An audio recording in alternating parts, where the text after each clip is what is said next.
Many thanks for joining Aso Briefing for today. I am Richard Alechinwanyebe. Our top stories.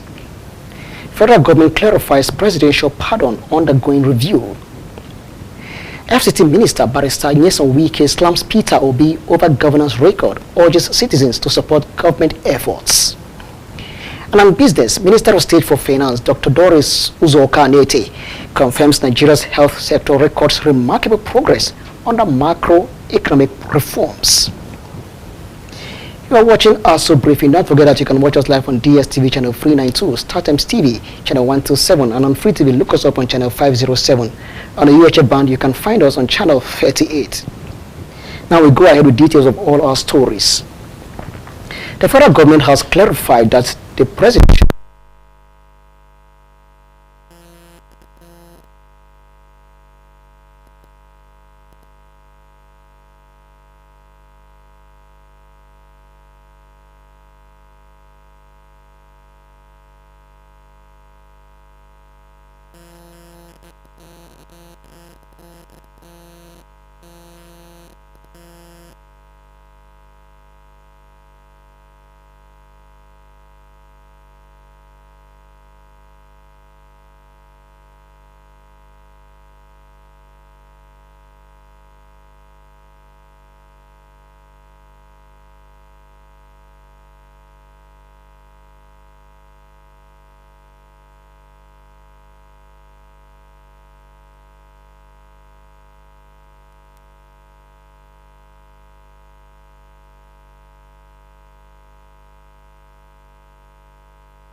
has clarified that the presidential prerogative of mercy process is still undergoing final administrative review.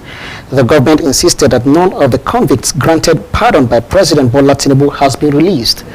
Following approval by the Council of State, President Tinubu recently granted clemency to Sir Herbert Macaulay and 174 others. Among the beneficiaries and notable figures such as Ken Saruwiwa, an Ogoni environmentalist, and Major General Maman Vatsa, who was executed in 1986 for allegedly plotting a coup. The pardon list also includes Miriam Sanda, who was sentenced to death in 2020 for killing her husband. However, the Attorney General of the Federation and Minister of Justice, Lateef Fagbemi, in a statement on Thursday, explained that the exercise remains at the stage of verifying and reviewing the list of beneficiaries before the issuance of formal instruments of release. And the Minister of State for Agriculture and Food Security, Senator Aliu Abdullahi, has reassured of the present administration's continuous efforts at initiating policies and programs to transform the agricultural sector, highlighting that agriculture holds great potential for Nigeria's economic development. This is as he announced that President Bola Tinubu already approved recapitalization of the Bank of Agriculture, BOA, with 1.5 trillion naira alongside a 250 billion naira single-digit credit facility to support smallholder farmers. The minister, who gave the assurance during a ministerial briefing to mark the 2025 World Food Day on Wednesday in Abuja, minister outlined several landmark initiatives launched under the President Bola Tinubu's administration to tackle food insecurity and reposition agriculture as the engine of national growth, including the Renewed Hope Agenda agricultural mechanization program, which recently deployed 2,000 tractors and 9,000 specialized implements for the cultivation of over 550,000 hectares of farmlands. The initiative, he said, is expected to produce more than 2 million metric tons of staple crops and create thousands of jobs for Nigerian youth and women. The Minister of State for Agriculture was joined by his counterpart in the Ministry of Livestock Development, Alhaji Idi Maiha, among other stakeholders. It is interesting to note that sequel to supportive policy, rising investment and strategic partnership taken by the government under President Bola Tinubu GCFR, Nigeria's agriculture is now poised for a stronger performance. The present administration has demonstrated a steadfast commitment to tackling the complex issues of food insecurity, economic instability, agricultural development, recognizing the critical role that agriculture plays in our economy. And within this context, the recently released National Agricultural Performance Survey by the NARLS has shown clearly that there is growth in the agricultural sector in terms of output, across various crops and commodities. When it comes to food, normally you look at the entire aggregate of what anybody can take safely and satisfactorily. We know that the efforts are complementary, and therefore we are here to celebrate this day, to tell ourselves that we need to dedicate ourselves to growing what we eat and eating what we grow. This country has no reason to be hungry.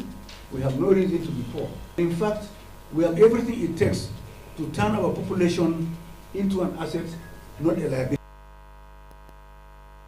Day is celebrated annually on October 16th. This year's commemoration is a special milestone marking the 80th anniversary of both the Food and Agriculture Organization and the United Nations. This year's theme, Hand in Hand for Better Food and a Better Future, calls for global solidarity in building a more sustainable and equitable food system for everyone. The Minister of State for Agriculture, Senator Aliu, said Nigeria is aligning with global efforts in this regard.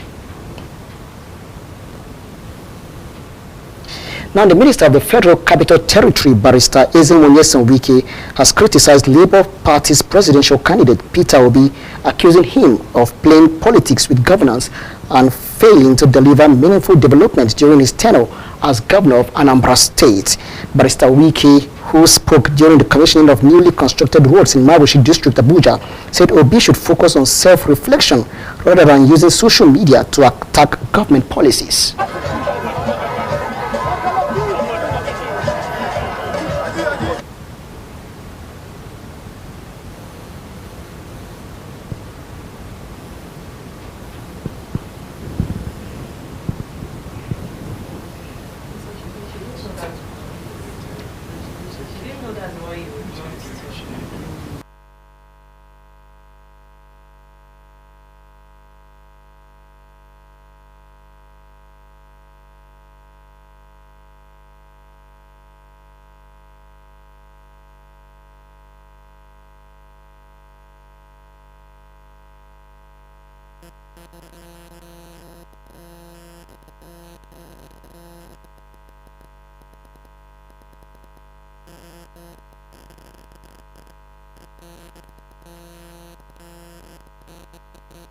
Argued that good citizenship entails drawing the attention of government to neglected areas rather than resorting to online criticism for political gain. He cited the example of senior advocate of Nigeria, Damien Dodo, who alerted him about the poor state of Kes Udeize Street, leading to the road's swift reconstruction. Wike noted that the intervention reflected the administration's responsiveness under President Bola Ahmed Tinubu's renewed hope agenda. Barrister Wike also expressed appreciation to the Federal Capital Development Authority, FCDA, and Lubric Construction Company for their commitments to project execution within record time, reaffirming his resolve to sustain infrastructural renewal across the FCT. He further disclosed plans for more development projects, including new roads and hostel facilities at the Nigerian Law School. In her remarks, Minister of State for FCT, Dr. Maria Mahmood, thanked President Tinubu for his leadership and lauded Minister Wike's bold drive for results, which she said has ignited a new era of progress in the capital city. It's a victory to the people of this, and is a testament to the unwavering commitment of His Excellency President Bola Ahmed Tinubu renewed hope agenda, which is real and impactful. We thank His Excellency Mr. President for his continuous support and also entrusting us with a mandate to serve people. We also appreciate His Excellency Mr. Project for his continuous dedication, meticulous oversight, and also ability to deliver promises made. Thank you, Your Excellency, Mr. To take ownership of public infrastructure, emphasizing that the newly constructed roads belong to them and should be preserved for daily use and safety.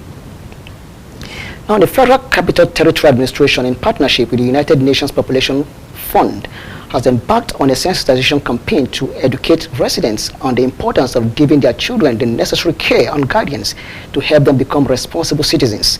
The Director of Economic Planning, Revenue Generation and PPP Secretariat, Mr. Simon Kotu, stated this during a one-day advocacy and sensitization program for stakeholders on the demographic dividend survey in the FCT held at the Gwagwalada Area Council Secretariat. Our correspondent, Abdullah Mukhtar, completes the story. The essence of the demographic dividend program, according to the organizers, is to accelerate the process towards achieving developmental goals of the SDG. Speaking on behalf of the FCTA Director of Economic Planning, Revenue Generation and PPP Secretariat, the head of International Cooperation, Mohammed Shaibu Abdullahi, said the program aims to sensitize residents on the need to understand that population, when properly managed, is a source of strength and growth. One, our people should understand that our population is our strength. However, the central thing in this is to understand that we have to be responsible citizens by giving our children education, both male and female, to ensure that they reach the age of puberty before sending them out. The United Nations Population Fund team leader, Mr. Dashe Dasok, urged participants to take the message back to their communities, emphasizing the importance of educating people on proper population management and child care practices through continuous sensitization. At every unit, whether family, ward, local government or state, we should care for our population. We should make sure children go to school and stay in school and continue to the level they want to go. We should make sure we give children good health. In his welcome address, the chairman of Gwagwalada Area Council, Alhaji Abubakar Jibringiri, who was represented by the council secretary, Alhaji Mohammed Saba, described population census as vital for national planning. He assured that the council is ever ready to provide all necessary support and cooperation to ensure the success of the upcoming national census exercise. You cannot, even at the local government level, you cannot plan you cannot do anything successfully without having the total population of the citizen in a community, and therefore you know what size of facilities you are going to provide for them.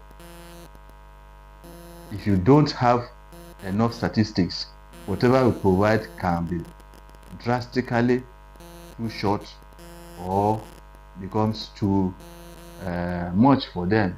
The team was accompanied by the FCT United Nations Population Fund gender specialist and focal person Hajia Karima Bungudu, while participants were drawn from traditional rulers, community and religious leaders, as well as representatives of non-governmental organizations.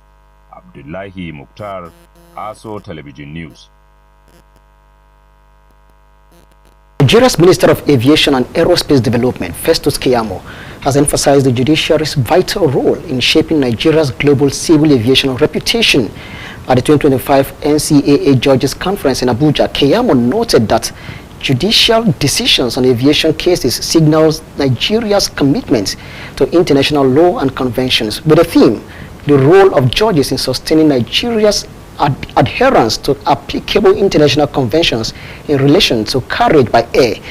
The conference brings together regulators, judges, and lawmakers to foster consistency in interpreting aviation laws. Keyamo stressed that trust in Nigeria's aviation sector relies on safety, accountability, and justice, with the judiciary anchoring justice through fair rulings that boost investor and passenger confidence.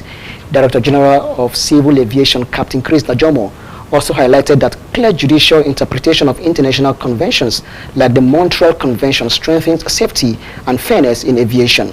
Representing the Attorney General, Gladys Odegbaro, urged judges to uphold Nigeria's pledge to aviation standards with empathy and consistency, reinforcing Nigeria's status in global aviation law. The Federal Ministry of Aviation and Aerospace Development has officially launched a personal audit and skills gap analysis, PASGA, to boost efficiency and service delivery across the ministry. Declaring the exercise open at the ministry's headquarters in Abuja, the Permanent Secretary, Dr. Ibrahim Abubakar Kana, highlighted the audit as a key reform aimed at improving human resource management and aligning staff skills with operational needs. Dr. Kana emphasized that The audit will go beyond routine verification, bringing accountability, proper role alignment, and driving better performance. He also stated that the findings will support strategic training, manpower planning, and redeployment. The audit is being conducted by Philips Consulting Limited, a firm engaged by the Office of the Head of the Civil Service of the Federation. The managing director of the firm, Mr. Folosho Williams, praised the ministry's proactive steps and encouraged staffs to fully engage with the process. Meanwhile, preparations are in top gear for the first ever Nigeria International Air Show, slated for December 2nd to 4th, 2025, with Philips Consulting also expressing interest in supporting the event. The National Association of Aircraft Pilots and Engineers has strongly condemned recent claims by Senator Orji Uzor Kalu, who alleged that some Nigerian pilots operate aircraft under the influence of drugs. In a statement issued today, NAPE described the senator's remarks as baseless and damaging to the integrity of the nation's aviation professionals. The association insists that all licensed pilots in Nigeria are subject to strict medical checks and regular drug testing in line with international standards. NAPE President Captain Bumi Ginde called on the senator to either provide evidence to back his claims or issue a public apology. The association also urged the Nigerian Civil Aviation Authority to clarify its drug testing procedures to reassure the flying public. NAPE reaffirmed that Nigeria maintains one of the safest aviation records in Africa and warned against spreading misinformation that could erode public trust and demoralize professionals in the sector.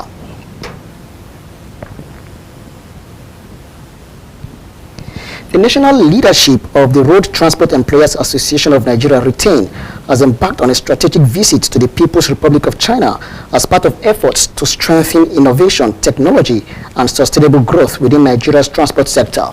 Leading the delegation, the national president of RETAIN, Alhaji Dr. Musa Mohammed Maitakobi, said the visit was aimed at exploring partnerships that would modernize the association's operations and promote environmentally friendly transport solutions across the country. Dr. Musa was accompanied by the Deputy National President Administration, Ambassador Muhammad Abubakar Bishara, and the Chairman of RETAIN Lagos State Chapter, Comrade Sam Sundin Adepoju Ajala. During their engagements, the delegation met with the Chinese and automobile industry leaders, government agencies, and investors, holding discussions on introducing eco-friendly vehicles, modern traffic management systems, and enhanced driving training programs. They also explored potential collaborations in the vehicle assembly, spare parts production, and capacity building for RETAIN members. Speaking during the visit, the RETAIN president emphasized the need for innovation and international partnerships to transform the association into a globally competitive body capable of delivering efficient transport services nationwide. The China visit marks another milestone in Dr. Musa Mohammed Maitakobi's administration, reaffirming his commitment to member welfare, organizational development, and Nigeria's transportation advancement through global cooperation and innovation.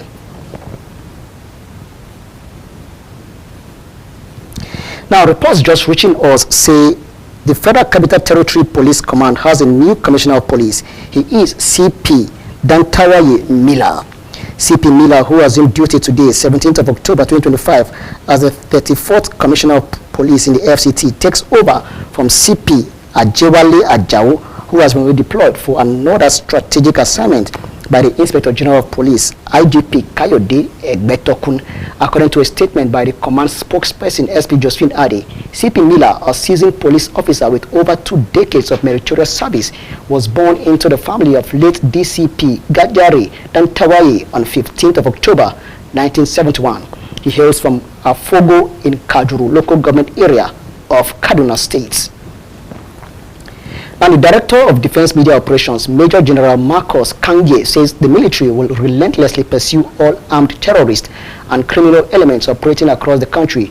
General Kangye, during a media briefing in Abuja, said this in response to recent comments by Nasarawa State Governor Abdullahi Sule, who revealed the existence of a new terror group called Wulo in the state. Sule, during a stakeholders meeting with security agencies in Lafia, the Nasarawa State capital, on Monday, said a new Boko Haram splinter group, Wulo, has infiltrated the north-central geopolitical zone. Major General Kange noted that the military will hunt down all terrorist groups regardless of their affiliations or identities. Any local criminal around that carries out criminal activities can be checked by the police.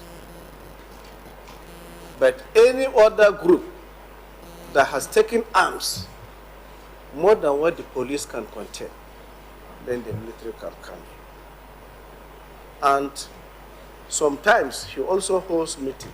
And of course, you have seen or you have heard sometimes how various political leaders are making some comments.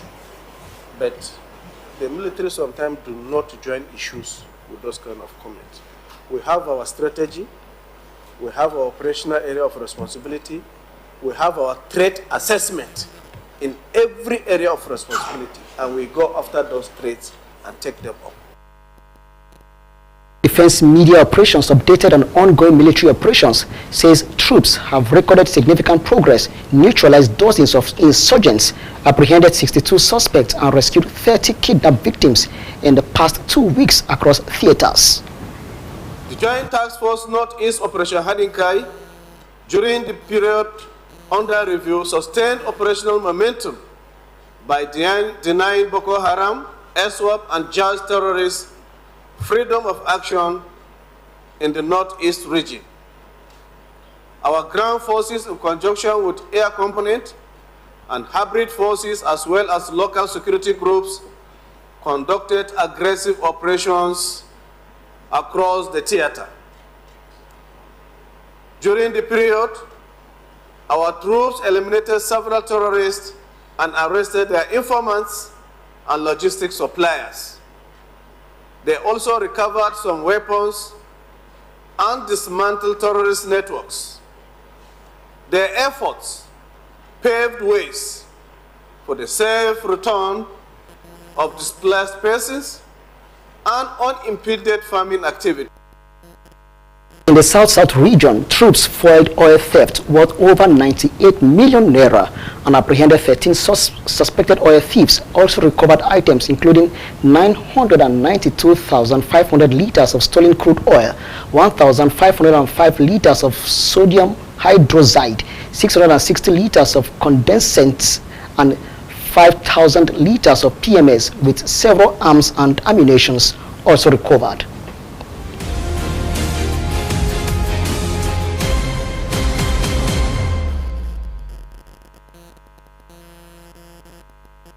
Now, the Minister of State for Finance, Dr. Doris Uzoka-Anete, has highlighted the progress made in Nigeria's health sector as the federal government's macroeconomic reforms continue to yield positive results, emphasizing the need for a national compact to serve as a coordinating mechanism to align or pool fiscal resources towards national priorities, particularly in the health sector. A statement signed by the Director of Information and Public Relations to the Federal Ministry of Finance, Mr. Mohammed Manga, indicates that the minister was speaking at the Health Works Leaders Coalition Roundtable on the sidelines of the 2025 WBG IMF annual meeting in Washington, D.C., noting that despite challenges, the health sector has seen significant improvements with increased funding and strategic initiatives aimed at enhancing healthcare delivery, while acknowledging that there is still a significant funding gap in the health sector. Dr. Doris Uzoka-Anete, however, disclosed that the federal government has increased allocation to the Federal Ministry of Health and Social Welfare by almost 60% in the 2025 appropriation. The minister also highlighted government's efforts to boost financing and deepening value in the health sector, including the design, administration, and periodic review of excise tax on tobacco, alcohol, and sugar-sweetened beverages, with revenue from these excise taxes earmarked for universal health coverage. According to her, the achievement is a testament to President Bola Ahmed Tinubu's renewed hope agenda, which prioritizes the need to improve in the nation's health and well-being. And that does it all on Aso Briefing for today. Many thanks for watching. I am Richard Alechinu Anyebe.